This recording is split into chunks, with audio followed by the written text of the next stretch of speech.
What's My Place, What's My Value is a math routine that helps build number sense and transition learners from a concrete to pictorial and eventually abstract understanding. We can use this as part of a daily routine during the opening or closure time to help our learners develop number sense. It forces our learners to interact with numbers and gain practical understanding as opposed to simple memorization of patterns. Today, we're going to review our pieces before we start. Okay, so our models and what each represents. So if I grab this one right here, what do we call this? So what do we call this, Jocelyn? 100. It's 100. Why do we call it 100? Like, why the name, Gabriel? Because there's 100 units. There's 100 units. 100 of these? No, 100 of ones. 100 ones, like 100 ones like these? Yeah. You can actually see 100 in there?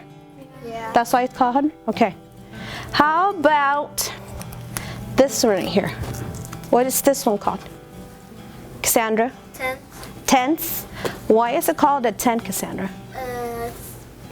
Because it has 10 units. 10 units, so same here as this? Yeah. You can actually see 10 in there? Yeah. But have you noticed how how about this to this? How would you compare these? There's 10 tenths and that. There's 10 tenths in here. 10 times as many on this one. Okay, the last one. What is this one called? What is this one called, Ashton? 1,000. Why do we call this 1,000? Because it has 10 hundreds. It has 10 hundreds in there? So it has 10 of these.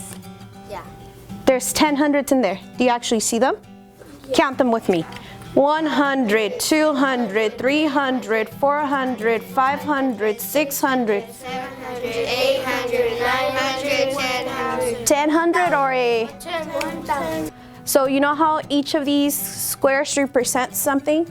We call it one of these. I'm gonna have a few volunteers come up, grab their name and put it where it belongs, underneath right here. Not at the bottom, sorry, not at the top, at the bottom. Cassandra, go ahead.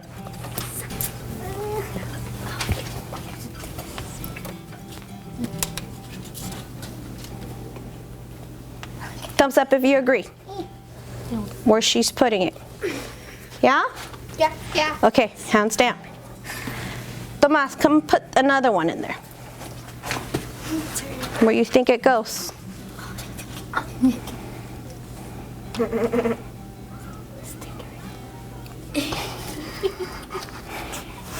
Agreed?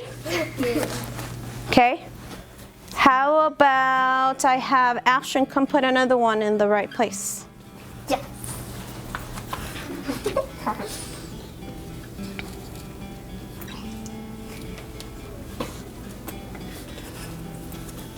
We agree? Yes. Yeah? Okay, so then that means that this last one must be the ones place? Yeah? Yes. Guys, is the comma where it belongs? Yes. So how do you know? How can you know that that's where the comma goes, Jocelyn? Because there's 3 at the end. So you say 1, 2, 3, comma? Okay, thanks. Now that we've placed our labels and we've talked about our pieces, we're gonna choose some numbers. So I want one of you guys to come up here, and as I give you the number, just put it wherever you want, okay? You ready? Osvaldo, can you come put the number? Okay, so there's an 8, where are you gonna put it? Okay, where are you putting it, Osvaldo? What's that place value called? Hundreds. The hundreds, okay. So that one, where are you putting it, Osvaldo? Thousands. It's called 1,000. So as you're putting it, Tens. okay. And you're putting it where, Osvaldo? One. Shh, the ones, okay. Okay, thank you, Osvaldo. You can take a seat. Okay, you guys. So as I look at my numbers right here, which one has the most value? Like it's worth the most in there. What digit in here is worth the most, Gabriel?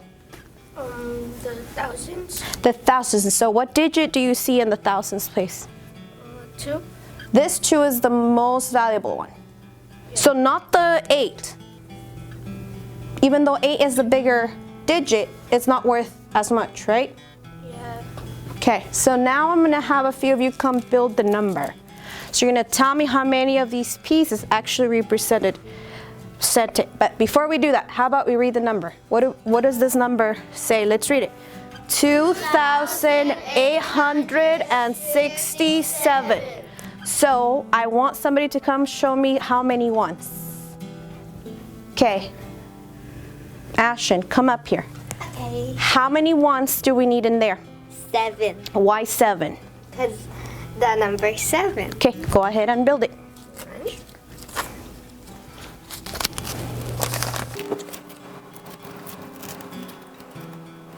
Okay, what do you guys think? Good? Okay, go ahead, take a seat. Mr. Gabriel, can you come build the tens for me? How many tens do we need, Gabriel? 6. Okay, go ahead. Okay, let's count how many tens we have. Ready? 1 10, 2 tens, 3 tens, 4 tens, 5 tens, 6 tens. We're good, right? Yeah. Okay, how about hundreds? Coming over, Yoselin. How many hundreds do we need? Okay, we're good. Okay, guys, let's count how many hundreds and see if we agree with her. Ready, go. 100, 200, 300, 400, 500, 600, 700, 800. Okay, we're good? Okay, the last one. Coming over, Tomas, come tell me how many thousands I need to build that number. We agree with Tomas? Yeah? Okay, Yeah. good. Now that we've built our number and we have it represented with our model, we're actually gonna count. We're gonna count from left to right first. You ready? Okay. 1,000, 2,000, 2,100, 2,200, 2,300, 2,400, 2,500, 2,600, 2,700, 2,800. Think about it. What's next? 2,800 and 2,810, 2,820, 2,830, 2,840, 2,850, 2,860, 2,860, 2,862, 2,863, 2,864, 2,865, 2,866, 2,867. If I added 100 more in here, what would happen? What would happen, Osvaldo? It would be 2,967. It would be 2,967. And what would I need to do to represent what actually is happening there? Gabriel? To change the A and put a 9. To change the 8 and put a 9 because I now have 1, 2, 3, 4, 5, 6, 7, 8, 900. Okay? Now, my last question to you is, odd or even? Think about it. Odd or even? Okay, Gabriel, what do you say? I say it's odd. Why do you say it's odd? Because you could divide odd number, but you're going to have one remainder. You're gonna have one remainder. I have a few questions for you guys to go practice in your table, so I'm gonna give it to you and then you guys go practice in your table, okay? Yes, ready? Okay, here you go. Go back to your table and work on that one.